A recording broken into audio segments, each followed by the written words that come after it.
talks about Cowboy Bebop always makes it seem like they explain the most profound, sad, philosophically deep layered stuff underneath all the space adventure Walkman aesthetic it has to offer. And all of them have a point actually, be it Spike's avoidance of his past, Jet's avoidance of his past, to Valentine's avoidance of her past, Ed just being there. And yet when I came to learn how and why Cowboy Bebop was created, honestly it seemed all really asinine and cynical to me. In 2013, the creator Shinichiro Watanabe exposed that Cowboy Bebop came about because the toy division of a company named Bandai wanted to sell more toy spaceships. Yes, toy spaceships. So they hired Watanabe to essentially make up a story about whatever, as long as there's a spaceship in it. Then after reviewing some early footage, the company thought that the show would never sell spaceships with that, so they dropped it until the visual department of Bandai stepped in and financed this project. But yeah, what's most important is that Watanabe was able to create the art that he wanted to create.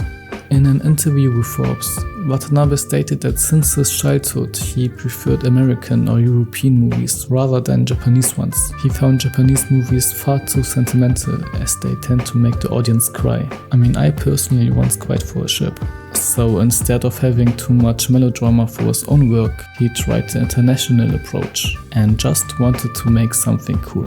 And this is exactly where my issue begins when I hear people talk about Cowboy Bebop. You know, most people really seem to focus on the melancholic existential dread present in its story, which undoubtedly exists of course. However, like I said, Watanabe wanted to make something cool, instead of just having a philosophical narrative driven plot.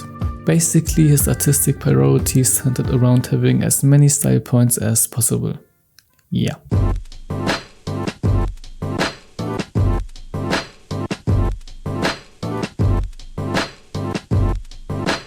You can see that by how many different aesthetic influences the anime has, be it from 1940s jazz culture, space operas, cowboy westerns, film noir, cyberpunk, and French New Wave with its non-linear storytelling.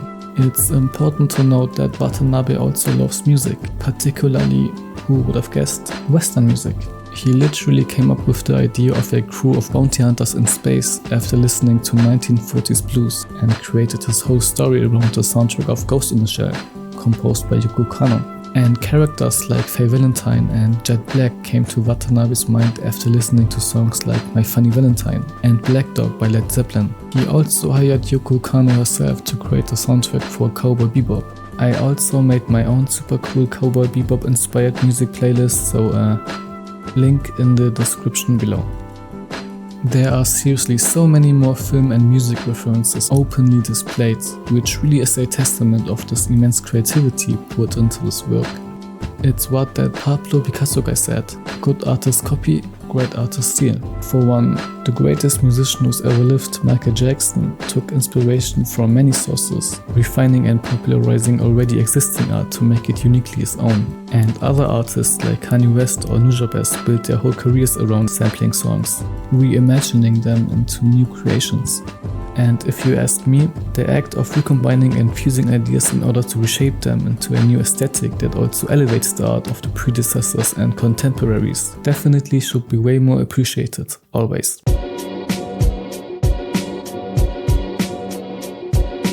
In the world of Bebop, humanity has unlocked the solar system, terraforming Mars and moons of Jupiter and Saturn. Even Venus was colonized and given a habitable atmosphere. You can literally jump between celestial bodies in minutes, like they are neighboring cities or something. Every planet, moon, and asteroid has its own unique culture, and they all share this retro futuristic vibe, like it's societies where old school vinyl records and CRT monitors can coexist with AI and other techno stuff. Yet within this world of near limitless opportunity, Watanabe decided to place characters into it who couldn't be more limited within themselves. As he said himself, they have this freedom to move around the entire solar system, but they are still unable to escape their loneliness or find real purpose. I wanted to explore that kind of contradiction, where you have all the space, all this freedom, yet you're still trapped in a way. And this existential dread isn't just limited to the characters, it's reflected in the wider society itself. Colonies on moons and asteroids are often overrun by crime, pollution, and what humans are best at, social inequality. Earth itself, once the cradle of humanity, was abandoned and became a wasteland, also symbolizing the fragility of a civilization. Far too many people live on survival mode and are neglected from their incompetent governments. Basically, what's being shown here is that even with all the technological advancements and infinite potential, the human condition still remains the same. Always. Which brings me to an infamous comment I have seen on the internet time and time again. We are the middle children of history, born too late to explore Earth, born too early to explore space.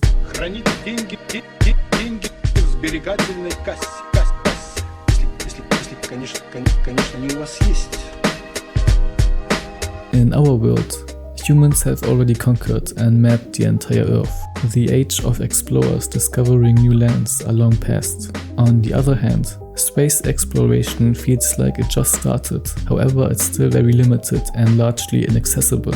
On top of that, some people still believe the moon landing was fake and that the Earth is flat. And they are right. It's basically a longing for a life worth living for, an adventure, a meaningful quest that feels grand and historic even.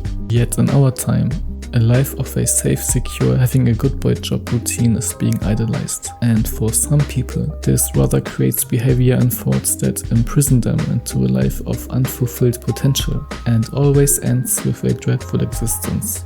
From my standpoint, both Watanabe's fictional world and our own have two things in common. They offer so much potential and adventure, but they are also full of people who don't know what to do with it.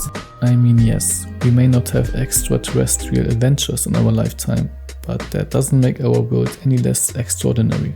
We live in a time where we can dive into centuries of human thought, science, philosophy at any moment. All the knowledge is literally at our fingertips at all times. With that, we can create beauty in the form of art, music, philosophies, stories, cinema, or even recreate our own body or characters and transform it into an artistic masterpiece. Imagine what someone like Leonardo da Vinci could accomplish if he had the tools we have today.